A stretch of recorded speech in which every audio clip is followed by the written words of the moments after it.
Hello, vinyl community. This is Tommy in North Carolina and about to do my third video for you guys. And this time I thought I would spotlight some records that are kind of the prizes of my collection, some things that I'm really happy that I own. Not necessarily the most valuable or holy grails or anything like that. They're just some cool records and thought you guys might enjoy seeing them. We're going to start with an obvious one that probably a lot of you have. This is the Beach Boys' Pet Sounds. This is an original 1966 mono pressing, and really glad to have it. I don't even acknowledge the duophonic, the fake stereo. I think it sounds terrible. I think the only way to hear Pet Sounds is in mono. I think that's the way Brian Wilson produced and mixed the record purposefully, and so I always go for the mono mixes. I think probably my favorite pressing of it is possibly the brown, what they call brown sounds, the one that came with Carl and the Passions, which was an odd thing to package with a new LP. But anyway, that's it's a classic record and worth having.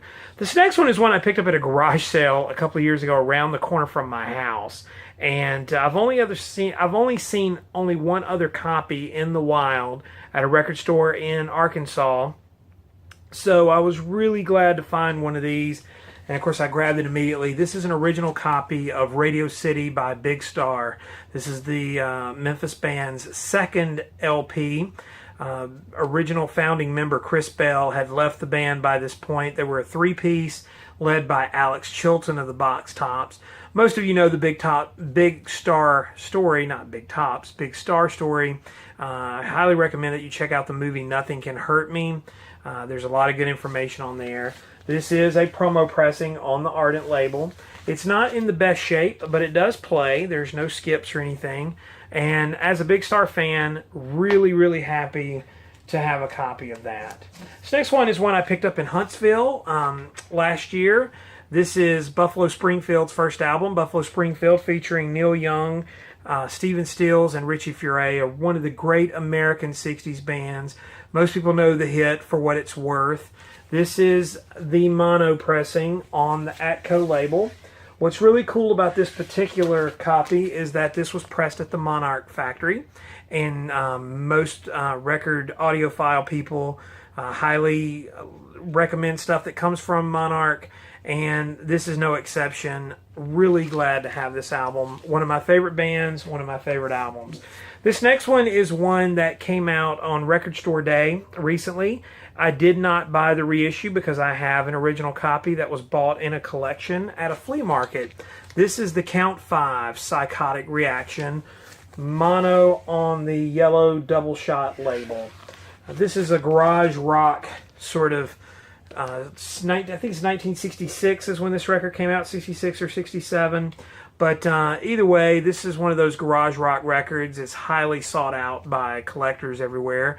And it's kind of cool that I have a copy. In that same flea market collection, I also found a copy of Miles Davis. This is a late 50s album on the Prestige label with the dubious title of Collector's Items, with this rather bland cover of glass jars. It's early Miles. This is before he really kind of came into his own. But it's very hard to find old Miles Davis records out there in the wild, and so that one was tucked away in that collection. Now this next one was, I got it around the time of that Beach Boys album. This was about 10 or 12 years ago in Jackson, Mississippi. This is another one that I found. I don't know if this was part of the same collection, but I just know I got it around the same time. This also ties in with the Big Star record from earlier. This is James Luther Dickinson, Dixie Fried, Jim Dickinson, on the Atlantic label. I don't know if this is a promo or not, but I do know that there's a stamp for a radio station, WWUN. This is a pretty good copy. It plays very well. I have never seen another original copy of this out. I know that Light in the Attic just reissued this album recently, and it got reissued on CD about 10 years ago. But this album was famously Jerry Wexler with Atlantic. When he first heard this album, the famous story was he stood up in front of the stereo and spread his arms out in front of the speakers and said if Bob Dylan had made this album, they would have called him the Resurrected Christ. I don't know if the album is that good. That might be hyperbole, but it's a pretty good record, and it's worth hearing. This next record is one I picked up at a record show. This is a late 60s band called the Glass Harp. They were a power trio out of Ohio, and they were early practicers of what became Jesus rock, or what later became contemporary Christian music.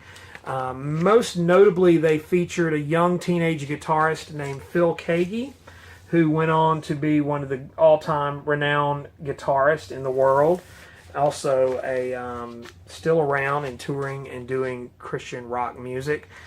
Just a phenomenal group. A lot of good players in this band.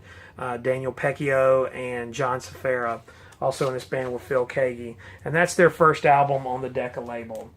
Going back to Light in the Attic, this is an album that Light in the Attic has not reissued yet, but they have been reissuing Lee Hazelwood albums. Most people know Lee Hazelwood from his work with Nancy Sinatra, These Boots Are Made for Walking, which is her biggest hit. That was written and produced by Lee Hazelwood. Lee did this album in the late 60s with Anne Margaret. He worked with a lot of artists. Dwayne Eddy, Eddie Arnold. He produced, and like I said, a lot of Nancy Sinatra. He started his own label in the late 60s called LHI, Lee Hazelwood Industries, and put out a few obscure albums. Probably most famously, the International Submarine Band featuring Graham Parsons before he was in the Byrds, and before he became Graham Parsons, as we all know, as one of the leading pioneers of country rock. But this is that album, The Cowboy and the Lady. This one is one that I picked up in Jackson, Mississippi at a store called the Little Big Store. It's actually in Raymond, Mississippi. And some of you may have been out there. This was tucked away. It's very hard to find Lee Hazelwood records kind of out in the wild, and so that one was one that I was lucky enough to find. This next one I bought in Memphis, Tennessee. Also ties in with the Big Star. This is a power pop band called the Hot Dogs, who recorded in the 70s in Memphis. Also on the Ardent label. One of the kind of overlooked bands from that period, I think because Big Star really kind of became the face of that whole thing. Well, this is another one of those bands that were around there. Big Star was not the only power pop band in Memphis at the time. This was also a band, the Hot Dogs. And I love the cover of this album, sitting in the lighting shop there. And just on a side note, they put out a single on Ardent. This is the 45. This is their version of I Walk the Line, the Johnny Cash song. It's one of my very favorite cover songs ever. And I highly recommend that you look up the Hot Dogs' I Walk the Line and give it a listen. This next one is one I picked up at Southern Comfort Records. I mentioned them earlier, I think in my first video for Record Store Day in Brevard. This is one I was actually on the fence about buying for some reason, and I'm kind of kicking myself for even being on the fence. It's in really great shape. This is the Left Bank, Walk Away Renee, Pretty Ballerina. You rarely see this album. This is a mono copy on the Smash label. You rarely see it in great shape like this. There's hardly any ring wear on this album. And it plays really nice. This is kind of a pop, I think they say Baroque pop band from the late 60s. Really good music. Also in that same vein, also bought at Southern Comfort, is Love's Forever Changes. I bought this, I believe, last year on Record Store Day, and they had a copy in their new arrival bins. And I don't know how long it had been sitting there, but I can almost guarantee it wasn't there for too long because I snatched it up. On the Elektra label. Love's Forever Changes is one of the classic 60s albums, and it's another one that you rarely see original copies, and especially in good shape, and that one is certainly in good shape. This is another one I picked up in Raymond at the Little Big Store a few years ago.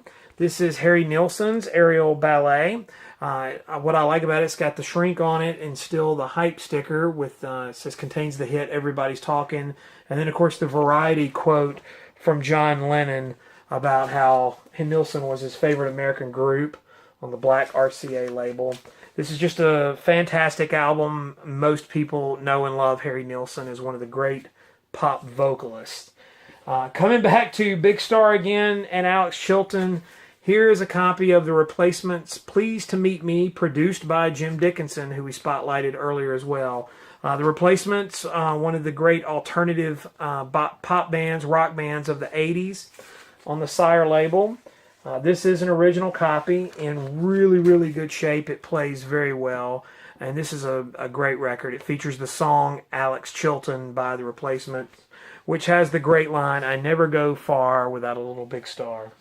And this next record is one I spotlighted in my first video, but just bringing it up again, Scott Walker Scott. I was so happy to find a copy of this because I never see Scott Walker records in the wild. This is the only one I've ever seen. So just spotlighting it again. It's a cool record. I played it, and it's great. Here's one that gets talked about, I think, a little bit on the vinyl community as a great LP. Most people are familiar with Brian Wilson as the genius of the Beach Boys. Well, his brother Dennis, who was the drummer, kind of didn't have that same sort of accolades as his older brother got. But Dennis was a great songwriter and I won't say a great singer, but he was capable of really great music. And this is his first and only solo album, Pacific Ocean Blue. And it's one of those records that's just, it's fantastic from top to bottom. There's a lot of really great music on there. I don't know that I would put Dennis in the same category as Brian in terms of being a musical genius or anything, but Dennis certainly had some gifts, and that album is proof of it. And finally, one last record. This is an original stereo copy of Frank Zappa and the Mothers of Invention, Freak Out. This was a double LP on the Verve label in 1966. Some people argue that it was the first double LP in rock music. This is an original copy with the Freak Out map included in the gatefold.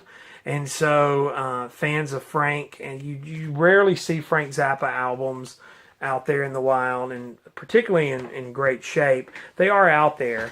And so that's one of them, and really glad to get that one. So those are some spotlights on some cool records that I have.